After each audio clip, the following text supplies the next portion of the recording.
Hey YouTube, this is Drizzle. I just wanted to do a really quick video. I went ahead and got the NZXT G12 mounting bracket and a Corsair H55 water cooler. I got two sets of each, but my second 1090 Ti has died. There's something wrong. I think it has a blown capacitor, as I found. I was taking it apart to even put the cooler on it, and found already some kind of a liquidy substance on there, which is usually indicative of some kind of a capacitor having blown. So the second card I'm going to send back to EVGA with an RMA, and it'll be like a week and a half probably before I get another, my second card, so I can put the bracket back on it.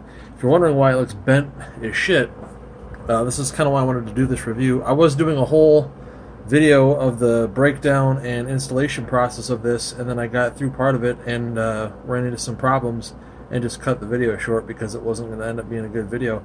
But basically, the reason I had to do this, you can see I've bent it right now, and what I'm going to end up doing probably is just cutting like back to the end and just cut the whole NZXT off.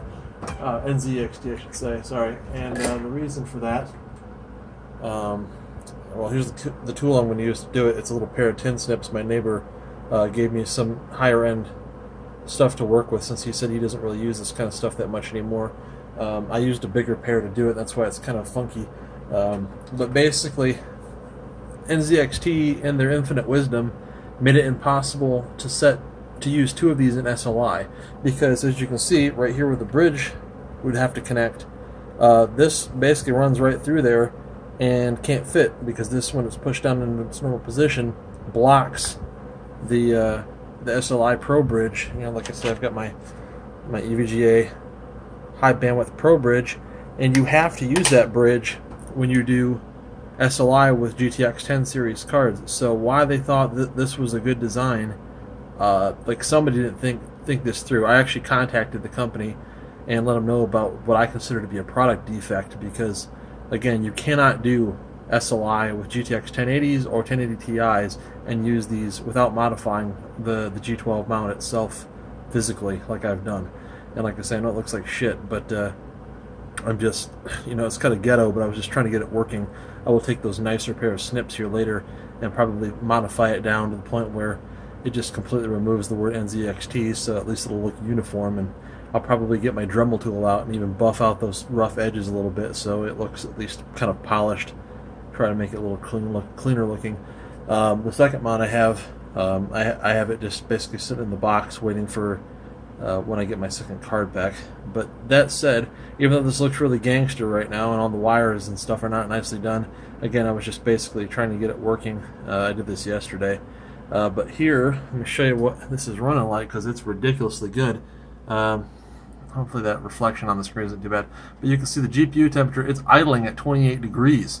I mean, holy shit. And that's actually, I've got it running, let me get the mouse over here, at 1974 megahertz right now. I'm using the EVGA precision overclocking software to just force it to run at 100% all the time. And the reason for that is there's this game I'm playing called Worlds Adrift, which I'm going to do a video on eventually. But that game has some weird issues where like your GPU utilization kind of fluctuates around a lot, and the game has issues with optimization because it's made with the Unity engine, and so currently like it doesn't run very well. And I mean, it can, like, sometimes you'll be getting really good frame rates and suddenly it'll just drop down into like the teens, and it just dies. And part of it has to do with like the number of players in the area. Like, it has issues with rendering that many players and larger land masses in the game, like the different islands you can land on.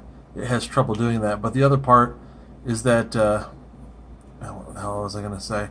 It just, like I say, it just the GPU utilization kind of flails around and will drop down to the point where it's like your GPU clock is at stock when it should be boosting up to what it's at now. So if the clock isn't working right, you're going to get lower performance as well. Now, I know it says the fan's at 23%. Actually, it can't even read the fan speed when you have a water cooler on there. You have to get an adapter to adapt the fan speed, the fan cable, power cable, to plug directly into the card instead of your motherboard. I should probably do that because that frees up some of the headers on your board, but my board has a lot of headers, so it's not that big of a deal, and I have a fan controller. But anyways, as you can see, it idles at 28. I played the World's Adrift game with the same card with the fan on it, the original Founders Edition fan, which I don't have handy right now to show you. I had a previous video, so you should, it's just a generic looking video, a single fan blower fan, and they were getting up to like 80 degrees in that game. And SLI doesn't even work in it, so even when my second card was working, that wasn't helping. But like I said, the primary GPU was getting up to like 80 degrees while playing that game. With this cooler on here, the highest it has gotten is 41 degrees. The highest, and that's with the card, full 100% full bore forced through, the EVGA overclock precision XOC, software package. So it works ridiculously well. It's just unfortunate that for some reason the second card had a problem and had to be returned.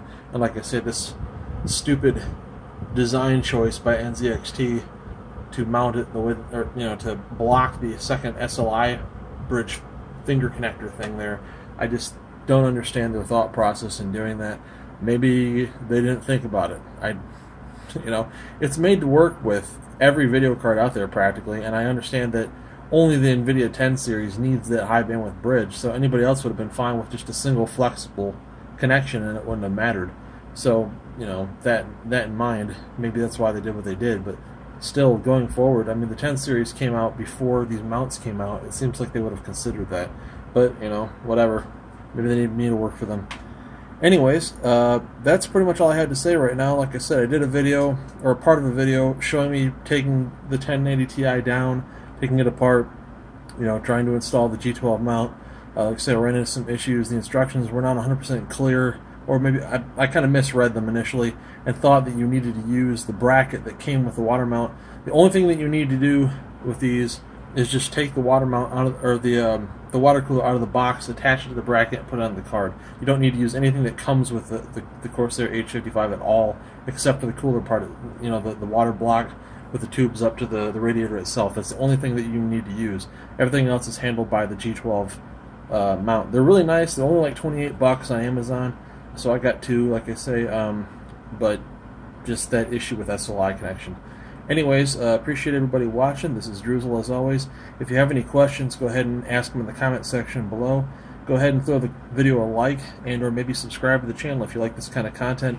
I'll try to do another video once I get both cards in there, and I'll try to, like I say, clean up this metal BS with those tin snips and get it to look a little bit nicer, and buff it out with my Dremel tool, and maybe it won't look so bad. It's pretty ghetto right now. But I appreciate you guys watching. Have a great one. Happy Memorial Day. Take care. Bye.